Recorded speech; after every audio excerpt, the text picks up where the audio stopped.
I would ask you about the fight and how it's going to play out with Justin, but you've already told everybody. You've been on your Instagram and you've upgraded the bio. For sure, we are going to win that fight. Talk to me about the mentality of that, because I want to get inside your head. I'm fascinated with the way that you think, okay? I want to talk about things like that where you upgrade your bio. The win has already been done. The night before the fight, when you take the team out for a celebration, the win has already been done. I want to talk about that. Explain that a little bit more. Where does that come from? I always used to say, like, the medals are earned in the training, in the competition, you just go to collect them. I used to work so hard that I don't have any doubts about my victory. You know, I know that all the homework is done, that I did everything that I could, and there's no way that I'm not gonna get that victory. Where does that mentality come from? Maybe from, because I love the feeling of winning. Maybe from that, I love winning. But to be able to put it out there, yeah, pre-fight, there's a big risk with that. Or do you not see it as a risk at all? I don't see it as a risk at all. I don't see it as a risk, to be honest. I don't see it as a risk.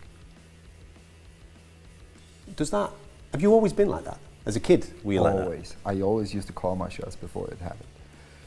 Yeah, always. I'm like, if I want something, I'm gonna do everything that I can to make it happen. Everything. Like, I'm not gonna leave anything behind. I want to remind you of something then, because I don't know if you recollect this conversation that we had. Personally, I can't remember whether it was before Volkanovski, yeah, or whether it was before Holloway, all right? But it was one of those conversations that we had in the build-up to this fight. And it's about predictions, and it's about predicting the future.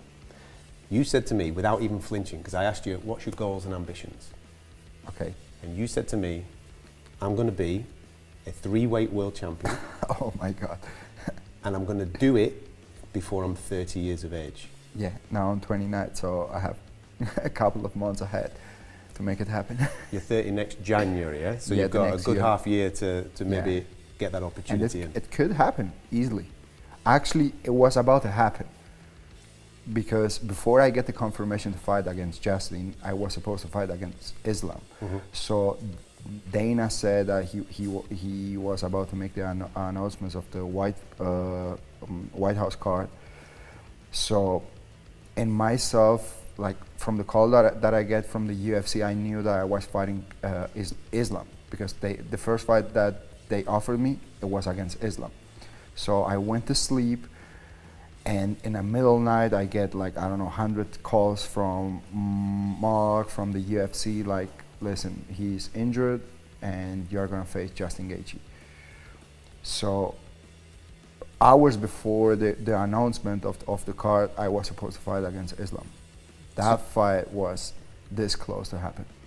Is there, given the prediction that you gave me then a few years ago, is it a slight tinge of disappointment? Because I know that you are a person that likes to achieve these big things. I can feel a disappointment because the things that are out of my control, like whatever, I don't involve any emotions in the things that are out of my control, you know what I mean?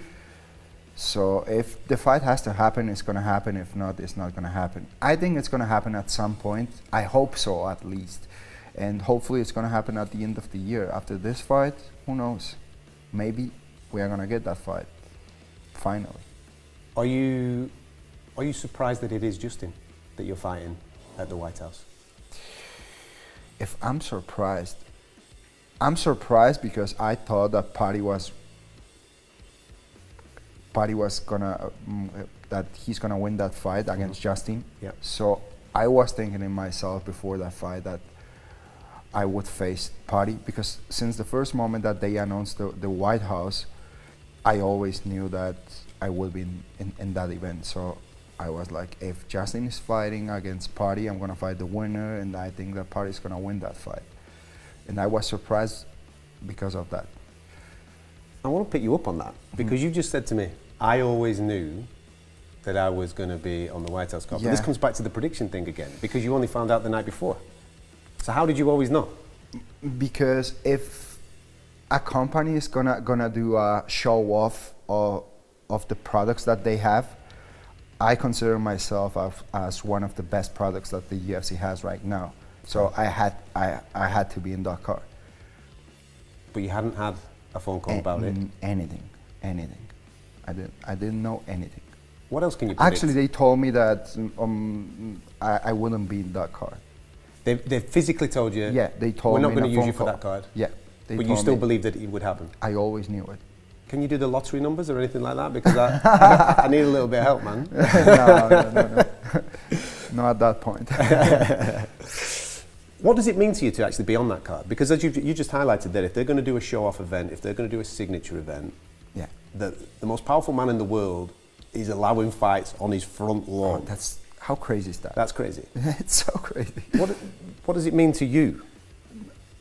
I don't know. It's a huge opportunity. If you are a fighter, you want to be in that card, and specifically, you want to be the main event. So here I am. Alex, Max, and Charles, back to back. Yeah.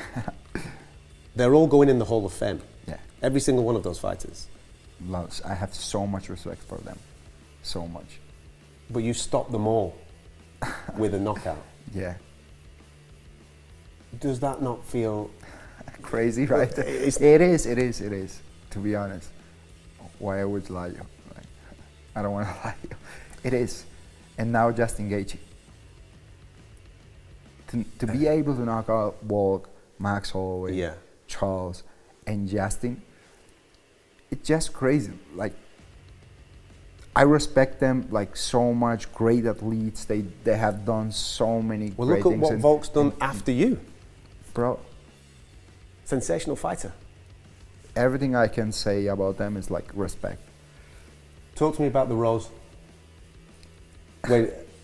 Because that is, for people that don't know, they obviously see you with the Rose. Show of respect, like. But people don't know the heritage of that. Obviously, it's a Spanish heritage from bullfighting, yeah? Yeah. Correct? So it's a show when a of bullfighter respect. finishes shows and When he finishes the show. Yeah, when he finishes the show, in proof or in show of respect, yeah, he leaves a rose. And that is your respect to the opponent. This is my respect to my opponent. What's that? What's that one? I don't know. Where did that come from? I don't know.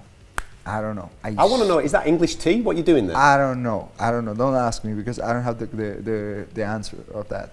That just happened. That just happened like that. I don't know. I just knock him out, and I'm like. You know that it's like one of the biggest memes on social media now. Everybody seems to be doing that thing. There's kids out there doing it. From where it came from, I swear I was like, bam.